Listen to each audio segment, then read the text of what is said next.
এই মুহূর্তে একটু যেতে চাই আহতদের খবর নিতে ঢাকা মেডিকেলে। সেখানে রয়েছেন আমাদের সহকর্মী দিলশাদ এনি।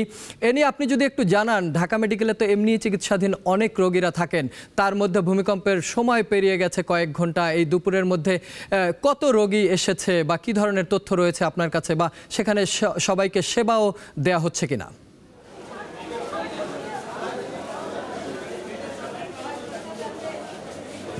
সাকিব, আপনি যেমনটি বলেছিলেন যে আজকের যে ভূমিকম্প যেটি হয়েছে 10টা 39 মিনিটে 5.7 মাত্রার যে ভূমিকম্প, এটি বাংলাদেশের ইতিহাসে সাম্প্রতিক সময়ে সর্বোচ্চ একটি মাত্রার ভূমিকম্প হয়েছে এবং এই ভূমিকম্পের কারণে রাজধানী ঢাকা সহ বিভিন্ন স্থানে কিন্তু আমরা দেখেছি ভবন হেলে পড়ার সাথে সাথে বিশেষ করে যারা আছেন বাইরে, যারা কাজ করেছেন, অনেকেই আহত হয়েছেন। আর ঢাকা মেডিকেল কলেজে সাধারণত প্রতিদিনই জরুরি যে বিভাগ আছে সেই বিভাগে রোগীদের সবসময়ই ভিড় লেগেই থাকে। তো আজকের চিত্রটা আরেকটু ভিন্ন। অন্যান্য দিনের তুলনায় আজকে জরুরি বিভাগে আমরা দেখতে পেয়েছি অনেক গতানুগতিক অন্যান্য দিনের তুলনায় আজকে ভিড় বাট্টাটা বেশি। এর প্রধান কারণই হচ্ছে আজকে যে ভূমিকম্প হয়েছে সেই ভূমিকম্পে বেশি অনেক মানুষই হতাহতের শিকার হয়েছেন, অনেকের প্রাণ চলে গেছে। আর যারা আহত হয়েছেন, এই পর্যন্ত আমরা দেখেছি যে জরুরি বিভাগে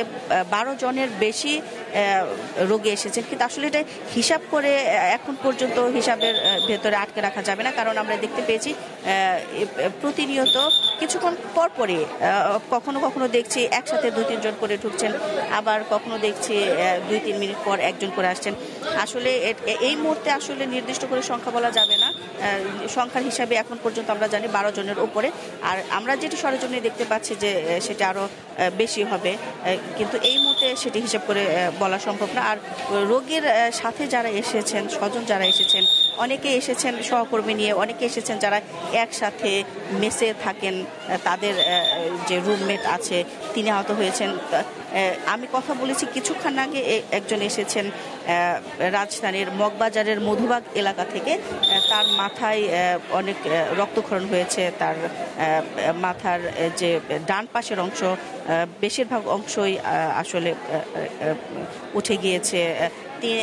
তার স্বজন, তার সাথে যারা ছিলেন, রোগীর সাথে যারা ছিলেন, তারা আমাদেরকে বলেছেন যে ওই আবু বকর নামের ওই লোকটি হোটেলে গিয়েছিলেন সকালবেলায় নাস্তা করতে। নাস্তা শেষে তিনি দোকানের বাইরে দাঁড়িয়ে চা খাচ্ছিলেন, ঠিক সেই সময়ই ভূমিকম্প হয়। এবং ভূমিকম্পের আপনি জানেন যে এত মাত্রা ছিল যে পাশের 5তলা ভবনের উপরে কাজ চলছিল।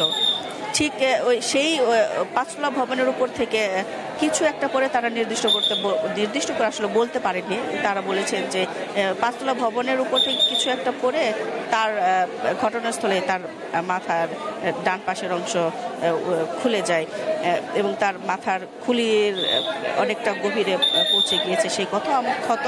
আর আরেকটা বিষয় জানিয়ে রাখতে চাই যে এখানে চিকিৎসক যারা আছেন, যারা দায়িত্ব পালন করছেন, সকালের শিফটে যারা আছেন, সেই চিকিৎসকদের সাথে কথা বলেছে। তারা বলেছেন যে তার আজকে হঠাৎ করে যে ভূমিকম্প হয়েছে এবং ভূমিকম্পের কারণে ভিড়টা অনেকটাই বেড়ে গিয়েছে।